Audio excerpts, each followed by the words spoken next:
नमस्कार, आपण पाहत आहात GS9 न्यूज।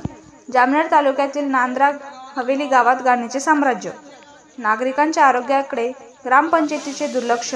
जळगाव जिल्हा प्रतिनिधी नितीन सुरवाडे। जामनेर तालुक्यातील नांद्रा हवेली गावात घाणीचे साम्राज्य पसरले असून गावकऱ्यांच्या आरोग्याकडे ग्रामपंचायतीचे दुर्लक्ष होत असल्याचे दिसून येत आहे। गावातील संपूर्ण रस्त्यावर घाणीचे साम्राज्य पसरले असून नागरिकांचे आरोग्य धोक्यात आले आहे। याकडे ग्रामपंचायत प्रशासन मात्र पूर्णपणे दुर्लक्ष करत असल्याचे नागरिकातून बोलले जाते। या गावामध्ये मूलभूत सुविधांचा मोठ्या प्रमाणात अभाव आहे। या सुविधा पुरवण्यासाठी ग्रामपंचायत प्रशासन पूर्णपणे अपयशी ठरत आहे।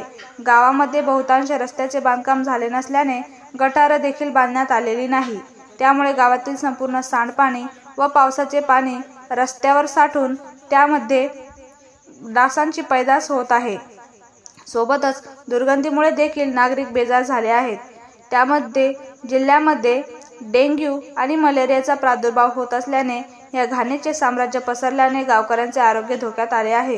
या संदर्भात नागरिकांनी वेळोवेळी तोंडी तक्रारी केल्या, मात्र ग्रामपंचायतीने दुर्लक्ष केले असे गावकऱ्यांनी सांगितले आहे।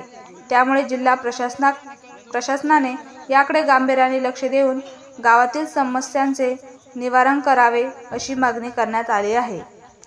अंगणवाडी दर्शनी भागात सज्जा पूर्णपणे लटकला असून तिथं गावाचे चिमुकले मुठीत जीव घेऊन ये जा करत असतात। विद्यार्थ्यांच्या पालकाच्या मनात भीती निर्माण झाली आहे। नागरिकांची आरोग्य सेवा गावात उपलब्धता व्हावी म्हणून गावात उपकेंद्र इमारत उभारण्यात आली असून फक्त शोपीस आहे का असा खडा सवाल जनतेच्या मनात येत आहे। तिथे आरोग्य विभागाकडून कर्मचारी नियुक्त करण्यात येईल का याकडे सर्वांचे लक्ष लागून आहे। जळगाव जिल्ह्यामध्ये जामनेर तालुक्यामध्ये अक्षरशः नांद्रा हवेली गाव आणि ग्राम विकास मंत्री यांचा मतदारसंघ, यांच्या मतदारसंघामध्ये या ठिकाणी अक्षरशः आम्ही ग्रामपंचायतला आलो आहे। नांद्रा हवेली म्हणून गाव आहे, त्या गावामध्ये आलेलो आहे। या ठिकाणी जिल्हा परिषद शाळा, ते शाळेची बी आम्ही पाहणी केली।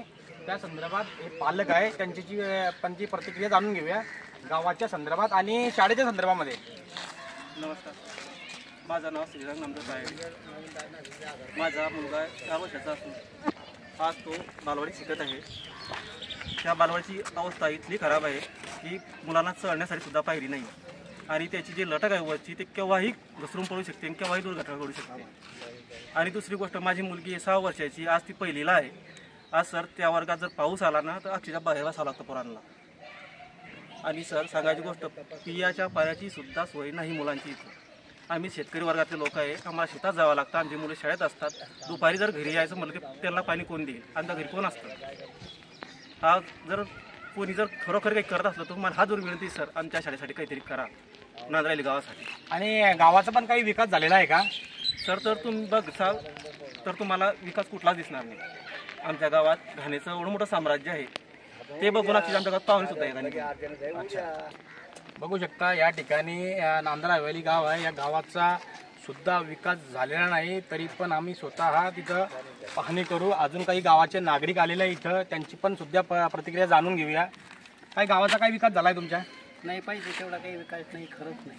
काही गटरी गटरी म्हटलं म्हणजे आता इथे ग्रामपंचायत बांधलं ना, तर इथे पाणी म्हटलं म्हणजे माझ्या घर इथेच आहे, इतकाच पाणी आज बी। अच्छा, आज बी सारी काढा म्हणतात, तरी पण सारी काढा। बघू शकता तुम्ही, ग्राम विकास मंत्री यांचं मतदारसंघ आहे, तरी पण यांच्या मतदारसंघामध्ये अक्षरशः विकास झालेला नाही आहे।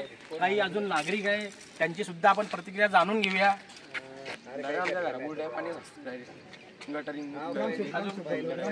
गटरी पण झालेले नाही, रस्ते पण नाही, रस्ता होईल।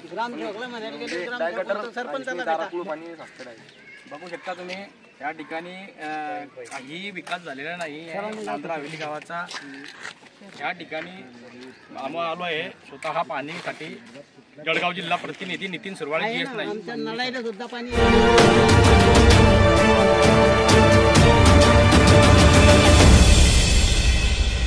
अब्दुल सत्तार यांच्या विविध अन्याय प्रकरणामध्ये सिल्लोड तालुक्यातील आंदोलनकर्त्यांनी मुंबई येथे विधान भवन समोर आक्रमक आंदोलन केले।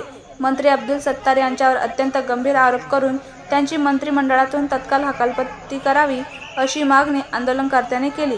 मनमानी कारभार सुरू असल्याचा आरोप त्यांनी आंदोलनात केला. अब्दुल सत्तार यांच्या विरोधात घोषणा देत विधान भवन परिसर दणाणून सोडले होते.